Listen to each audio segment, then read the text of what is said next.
Hi everyone, it's Emily, and I just wanted to say a quick hello, hey, aloha beforehand, before we start getting into this podcast. This is episode 11, which is crazy. I can't believe I've done 11 episodes of this.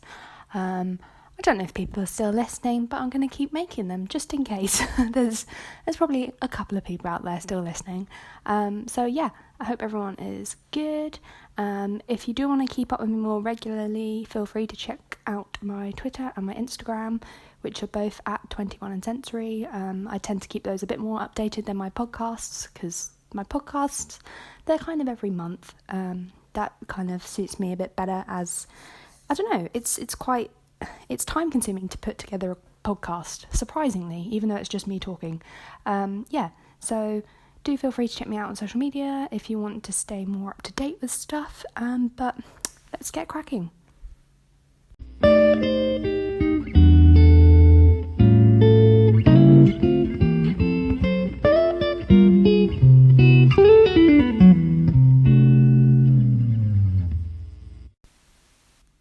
So on my last podcast, I did a little kind of reading of one of my previous blog posts. So I thought I'd do another kind of reading, because sometimes it's nice to be read to rather than having to read something yourself.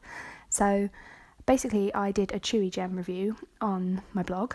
So if you're new to Chewigem and you've never heard of them, just stick with me. So since I started my 21 and Sensory account on Instagram, I've slowly been starting to see more and more posts about how amazing Chewigem's products are.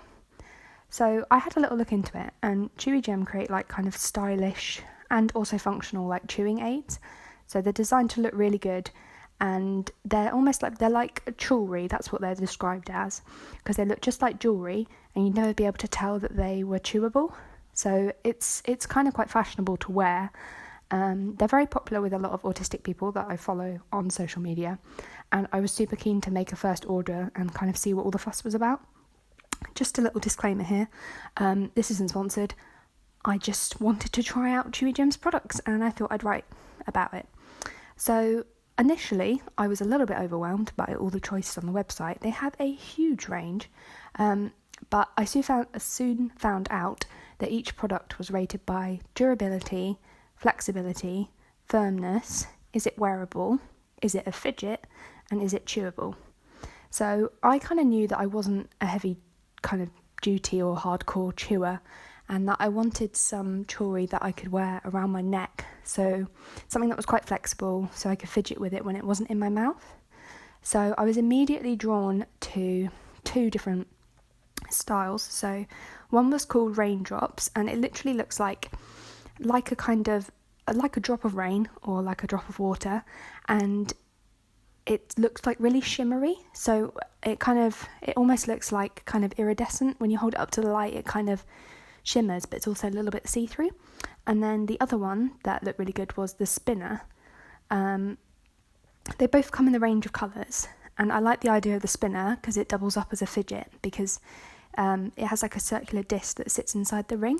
If you want to see pictures of both of these, just pop on over to my blog, which is 21sensory.wordpress.com.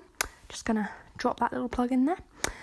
So I fell in love with the gorgeous looking raindrop one in it's called Aurora, the colour of it. It kind of almost looks kind of petrol-y, if you're at the petrol station and you see some petrol on the floor, it's that kind of shimmery kind of colour. And it just kind of looked really mesmerising, so I was really sold on it. So the one thing I will say is that these jewellery options aren't necessarily cheap. So both of the two options I've just mentioned were priced at £13.45. So that's around $18 or €15, depending on where you are in the world. So they're really superb quality, and I feel like they're really built to last, and they do stand the test of time. I did actually also, I managed to find a discount through Chewigem on Facebook, so that took off £2.69, and the Royal Mail first class postage was £3. So altogether I spent £13.76, including VAT, and my order did arrive pretty quickly, so just a few days after. If you want to see some pictures of that as well, pop on over to my blog. So what do I think of my raindrop? I really love it. I do. The one thing I will say is I regularly forget to put it on, and I regret it instantly if I go out and I've left it at home. But as long as I put it round my neck, it's something that is great. It's durable and it helps like alleviate anxiety. And having the need to, like, I have a real need to have something to kind of chew or crunch on. Like, I really love crunchy food and textures. Like I've said before on like my blog, and I think probably on my podcast, that I never have the feeling of being full after eating. Like I just for some reason never have it, which is frustrating, as I can always kind of feel hungry. But this chew has helped me to stop before I eat and think, am I actually hungry, or is it might just be a need or like a pang to chew on something. So I really love to fidget with the raindrop, and it really does look amazing. And it's really like glittery and shimmery when you hold it up to the light or like in daylight. It's also thicker around one edge for like extra like sensory stimulation, and the raindrop is attached to like a silky black cord. It's quite a long cord. It's 94 centimeters, but you can cut it to like desired length, and it has like breakaway clasps.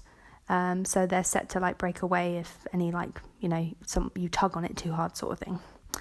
And all of Chewigem's silicone items are lead, latex, BPA, PVC, and I can't even say this, phthalate free. Just look on my blog. So the silicone can withstand high and low temperatures, and it doesn't like promote the growth of bacteria. So basically what I'm saying is all of the items can be washed in the dishwasher, sterilizer, or hot soapy water, and they're kind of made to last. Also, Chewigem do chewy bangles, fidget toys, discovery boxes, and other like kind of toys and gifts, which is quite good if you have, someone who you think might like it. You could just kind of buy them something initially to see if they liked it.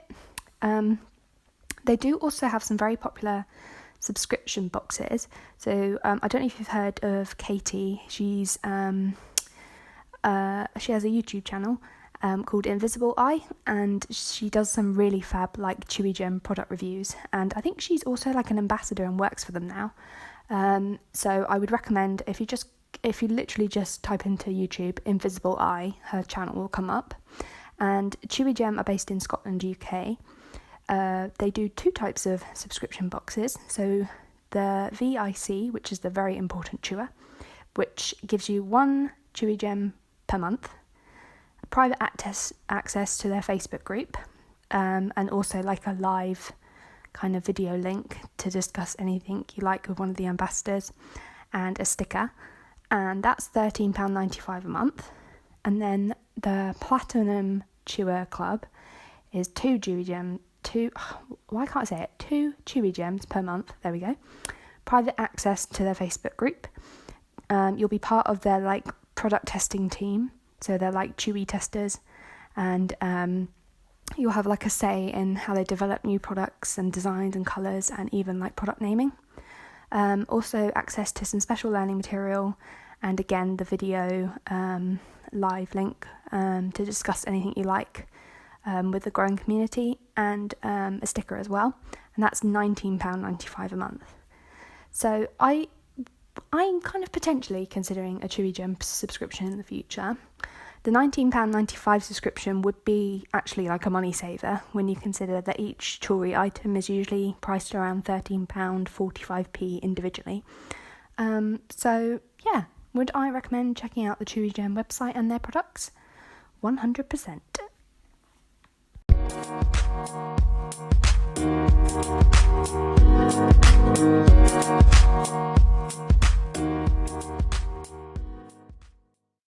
So in my previous episode, I recorded a load of different noises from my kind of environments that I've been going through each day, and then spoke about them afterwards. So I thought I'd do the same thing again, because I've been in a lot of different environments over the past month, and I thought I'd share them with you. And then I will go back and discuss how I felt and how I coped in each environment. So have a listen and see if you can guess where I was.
Okay, so those noises were, number one, I was in a restaurant and I just set my phone on the table and recorded it. I think it was a McDonald's from what I can remember, and I went in there with my brother and it was really noisy, like super noisy, and obviously like all the tills in McDonald's seem to make a weird beeping noise all the time, and it's like super distracting. I can't imagine what it's like to work there with all that noise, but obviously it's quite a busy environment, so that was number one. Number two was taken in a shopping centre. So again, quite a noisy environment, quite busy. Also, I remember it being quite kind of, not like claustrophobic, but kind of crowded. So that was number two. Number three was a bit different. It was some coins, like tipping. So basically this was taken at work, and it was someone who was counting some money, like some change out, for the charity that our work kind of, we like donate money to every month, and she was counting up the money, one of my colleagues, so that was that. Number four, you probably guessed it, was dogs barking. Not a lot to say about that. Obviously there's only so much you can do about dogs barking apart from either leave the environment or try and tell your dog off, but I'm totally against telling off dogs because they are adorable. Number five was a waterfall. So this was out when I was walking, and I was dog walking actually, and it was just this really nice waterfall that I thought would sound good. And the sixth one was water running. Again, it was nearby, so I thought I'd just include that. And then number seven, I was just outside. So yeah, those are all of the noises that you just heard. Again, I thought it would be interesting to do another one of these, just to show you the different environments I've been in this month. Let me know what you think.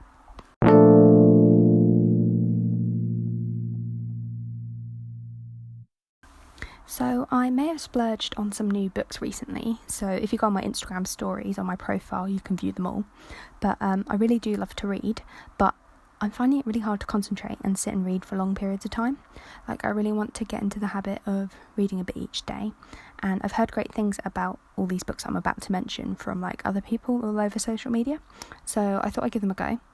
I'm going to do a book review on each of the books that I'm about to mention, and you can read them, or if you want to, you can kind of read up about them on my blog. I'm going to do some book reviews. So I've actually just published a new book review today on my blog of Laura James's really fab book called Odd Girl Out. And if you have a look on my Instagram, you can see I've taken a picture of a few books. The book I'm reading at the moment is called Neurotribes, and it's The Legacy of Autism and How to Think Smarter About People Who Think Differently. And this is by Steve Silberman. I've heard some really good things about this book on social media, and also Laura James in her book Odd Girl Out, she mentions him quite a bit. He's Steve Silberman, the guy who wrote it, is a journalist, and sort of prior to writing this book he didn't actually have that much knowledge on autism. He's not autistic himself, but he's kind of over 5 years wrote this book and gathered a lot of information on autistic people, and so far it's really good. I'm about 28 pages in, and it's quite a kind of hefty, almost like a Harry Potter looking book. It's quite a lot of pages, so I'll let you know on my blog. I'll do a little book review of that. And then a couple of other books I've got is The Highly Sensitive Person and The Highly Sensitive Person in Love, Understanding and Managing Relationships When the World Overwhelms You. And this is by someone called Elaine N. Aaron, and she's written like quite a few books on kind of sensitive people and sensory stuff, but again, I saw these on social media, and I think there's obviously highly sensitive people out there, and then there's kind of, I think the whole thing, like I have sensory processing disorder, I think that's kind of a step up, but there are obviously highly sensitive people out there, or people who refer to themselves like that, and I thought it would be worth reading these books, especially about understanding and managing relationships, because when the world overwhelms you, it can be really difficult to, I don't know, as a sensory person myself, it's difficult to interpret touch and smell and all the different senses, obviously, and being in a relationship, everything's just that much more heightened. So yeah, those are the books that I'm going to be reading. I've also got another book that I've been reading. And hang on, let me grab it. It is right next to me. It's by someone called Lee Crutchley, and it's called How to Be Happy, and in brackets underneath it says, or at least less sad. So it's a different kind of self-help book. It claims that it can't fix you and it can't actually make you happy, but the good news is that no other book can either. It's not a self-help book, but it's almost like if you've ever seen a Wreck This Journal book, it's a bit like that. So it's a creative and practical book, and it helps you draw, write, discover and remember why things make you feel happy, or at least less sad. So it's kind of an explicit map that leads to a place where you're going to feel a bit better and maybe more equipped to face life's kind of struggles, I guess. And it seems from what I flicked through, it's got a lot of wisdom in it, and there's more to kind of take from it when you finish it. So it's a bright green book, and it's on the front it says it's a creative workbook, so it's less of a reading about your problems and more of a doing, so that's good. And then the other book that I got is from Kiki K. It's a stationery shop in the UK. I'm not sure if it's worldwide. And it's called The Life Plan, book. And in it, again, it's a bit like a workbook that you work through and you answer questions about your life. And you plot your life on a timeline and what you're hoping to achieve and things like that. So I've just started that book as well. So a couple of workbooks and some more kind of reading books that I've been looking at recently. So I thought I'd read aloud the blog post that I've just published, which is a book review called Odd Girl Out, and the book is by Laura James. She's an author and a journalist, and she's the owner of a communications agency. She's a mum of 4 children, and she lives in Norfolk in UK. And Laura tracks the year of her life in this book after receiving a diagnosis of being autistic from her doctor. So here's a little synopsis. What do you do when you wake up in your mid-40s and realise you've been living a lie your whole life? Do you tell, or do you keep it to yourself? Laura James found out that she was autistic as an adult. Odd Girl Out tracks a year of Laura's life after she receives a definitive diagnosis from her doctor, as she learns that different doesn't need to mean less, and how there is a place for all of us and it's never too late to find it. Laura draws on her professional and personal experiences and reflects on her life in the light of her diagnosis, which for her explains some of her differences, why, as a child, she felt happier spinning in circles than standing still, and why she has always found it difficult to work in places with a lot of ambient noise. Although this is a personal story, the book has a wider focus too, exploring reasons for the lower rate of diagnosed autism in women and a wide range of topics including eating disorders and autism, marriage and motherhood.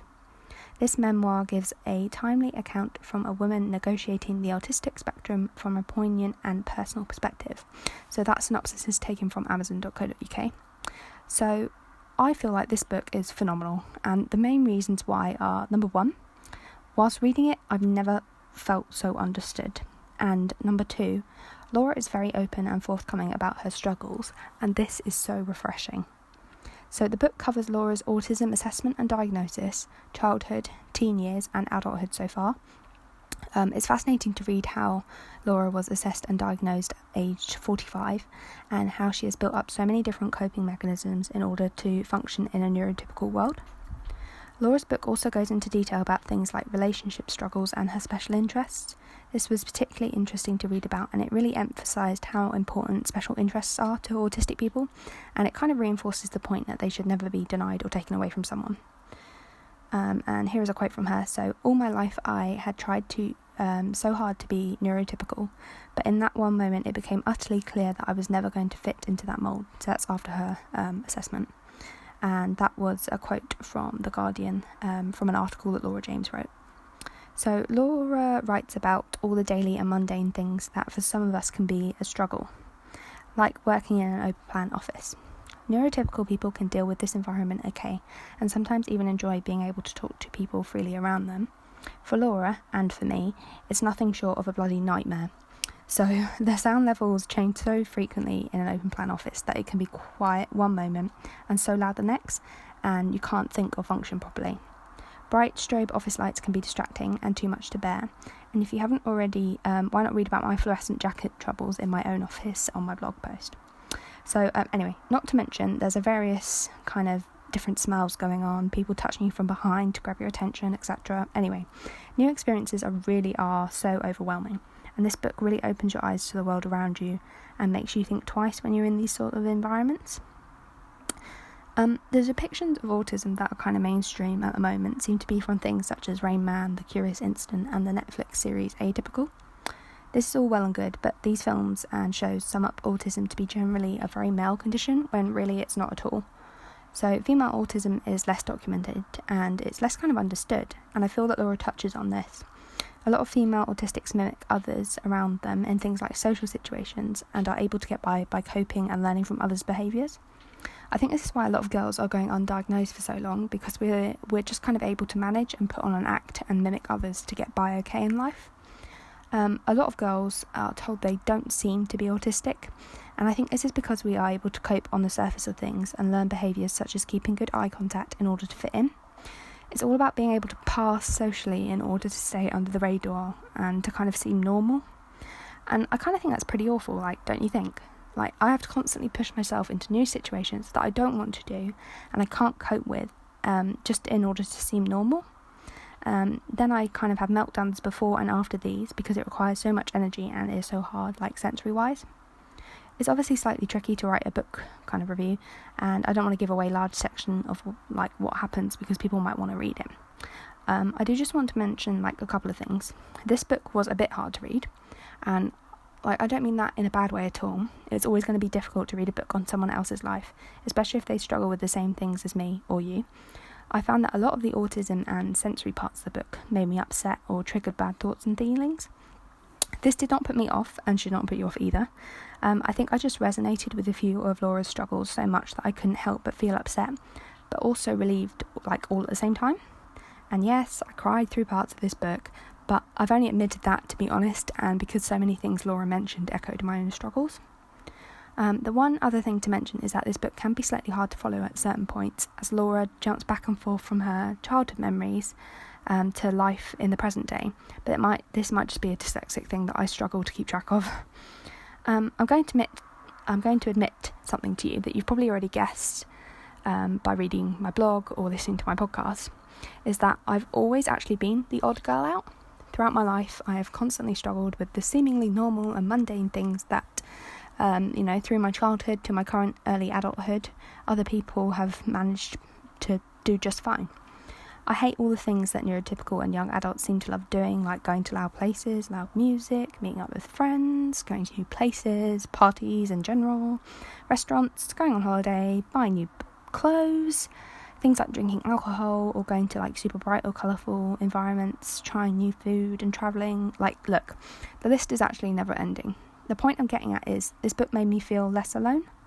I know that sentence is a little bit sad, but it's true, because having these struggles all the time is very, very tiring, and nobody else seems to understand me, obviously, apart from my mum, or nobody really understands what goes on in my head. This book gives me just a little bit of hope for the future, which is obviously a good thing. I've actually passed this book on to my mum, who is currently reading it, and I really think that this book gives such an insight into what goes on in Laura's mind and highlights what other autistic people struggle with every day. So how would I sum this book up? I think that Laura learns that different doesn't need to mean less, and that there is like a place for us all, even if we think it might be a bit late. It's never too late to find it. And a conclusion from this whole review is that if you can, you have to read this book, no matter who you are. Recently on Twitter, I've been reading about the Autism Show, which is a national event for autism. It's actually in association with the National Autistic Society, and there have been a few different events, so one in London, one in Birmingham, and one in Manchester. And the event kind of offers more information, help and advice on autism, including Asperger's syndrome, apparently than anywhere else in the UK. It also says that at each of those events you can choose from over 100 hours of talks, clinics and workshops, plus hundreds of specialist products and services. So some of the highlights include talks from doctors, programme leaders and lecturers at the UK branch of the International Autism Institute. There's also a few different kind of computer scientists, political activists, autistic speakers, and someone who plays the actor Travis Smith and Lucy Gaskell, who play Mark and his mum Sophie in the BBC's The A Word.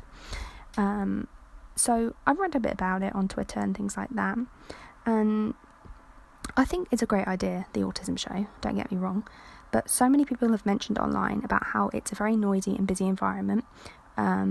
So if I have a look on the website, the main show is in London. It's already been, and it's at the Excel Centre, which is a huge venue.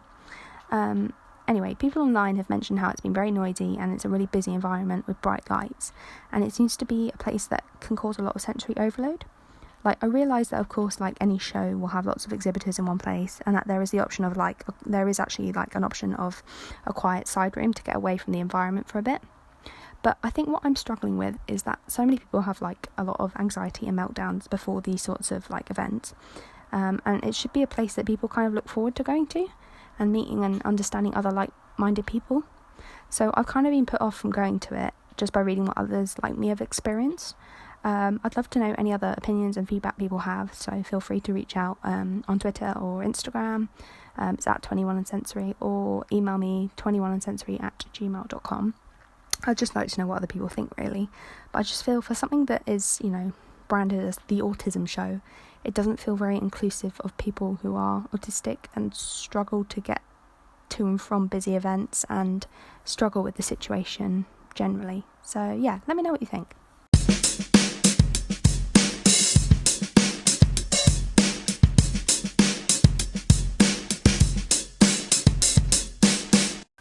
Okay, so the very last thing that I want to talk about on my podcast this month is iPads. Now, I am a creative designer by trade. You may or may not know that. I actually work full-time as a creative designer, and I also studied graphic design at uni.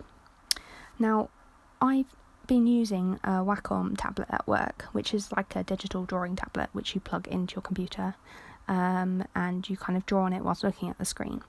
So I've been thinking more and more about buying an iPad Pro because you can use it with an Apple Pencil. So I'm a bit of an Apple fan, although my iPhone is essentially a corded phone. It dies so often it's mostly plugged in at the wall. But yeah, I thought, do you know what? I will save up for an iPad Pro, and it'll be something that I can use at home, and kind of make things for my 21 Sensory Instagram, and just designs in general. But also something that I can use at work as well. Just because it'll be much easier to draw straight onto a tablet kind of screen rather than do it via looking at a computer, because obviously if I'm drawing on something that isn't a screen, I'm having to look up at a separate screen, and it's not like the true drawing experience, if that makes sense. So anyway, I have just bought an iPad Pro, which is very exciting. There were 3 different size screens I could have gone for. There was a 9.7 inch, the 10.2 I think it is inch, and then there's the 12.9, which is ridiculous. It's huge. It's almost like a computer screen. It's crazy. So I didn't go for that, and I went for the one in the middle. I went for 10.2 I think it is. Yeah. And I got quite a bit of storage. I think it was 64 gig, something like that. Yeah, so I've been using it, and it's great. It's great because I can blog on it, I can draw on it, I can type on it, and it's almost like having a personal computer with me all the time, but obviously a lot less heavier than carrying a laptop around. Also, it's great for things like Pinterest and ideas on the go, and I've also been reading some books on it as well. So if you are kind of thinking about maybe looking into tablets, iPads and things like that, feel free to message me, because it did take me, it's been about 8 months worth of research, and I watched so many YouTube videos on Apple Pencil and iPad Pro and what designers say, and is it worth the price and things like that. And I think for me it has been. I'm still gonna look into YouTube tutorials and things, but I would totally recommend it. I'm really enjoying it, and it's great even just for like watching YouTube and Netflix and things like that on it. So yeah, I do totally recommend it, but I thought I would just share that with you guys. Other than that, I think the only other thing that I was going to mention was that it's been super hot in the UK the past 2 weeks, and I've been really struggling with my clothing at the moment. So I really struggle to, I don't know, I can't wear t-shirts, just t-shirts out. I just can't. I can't have my arms on show. I'm not sure why. I just am not comfortable with it sensory-wise. And I have to wear jeans, like skinny jeans, all the time. So I can't wear shorts. I can't wear skirts. I say I can't wear skirts. I hate wearing skirts and I hate wearing dresses. So the only options are shorts or jeans. And I'm not comfortable in shorts, so jeans it is. So I always wear Converses. That's just what I wear all the time. So I usually wear Converses, skinny jeans, a t-shirt with a shirt or a jumper over the top. That is me in kind of comfy land. That is what I like to wear, and I don't really care what other people say about it. Obviously I do, it gets me upset, but I try not to. So people have been commenting this week like, oh Emily, you must be baking. Like, yeah, I am kind of baking because it's ridiculously hot, but I'm not comfortable in just a t-shirt and shorts or a t-shirt and skirt or just a dress. It's not me. I can't do it. So it's a struggle. I've been trying to just wear like a shirt over a t-shirt, and even that is difficult. I like to wear really long shirts that like cover my legs, and long shirts that cover like my bum. I'm quite like body conscious. I don't know why particularly. I just am. I'm not very confident in my own skin, and I never really have been. But I used to be able to wear t-shirt and shorts, but for some reason, as I've grown older, I just find it really difficult. So that's what I'm struggling with at the moment. I don't know, it's very difficult to know what the best thing to do is, because I'm comfortable in what I'm wearing, even if I'm hot. Does anyone else struggle with hot weather, or like going on holiday and having to change what they're wearing? Or like, I know a lot of people get like image conscious in like swimming costumes and things like that, which I can totally understand, because it's pretty much your entire body on show. So does anyone else struggle with it? Is it just me? Am I the only one wearing jeans and jumpers and things? Let me know. So yeah, that's it for this month's podcast. Do feel free to get in contact with me via social media, Twitter and Instagram. It's 21andsensory, and my blog is 21andsensory.wordpress.com, and feel free to email me 21andsensory@gmail.com, and yeah, let me know what you think of this podcast. It's episode 11, and I will speak to you next time. Okay, bye.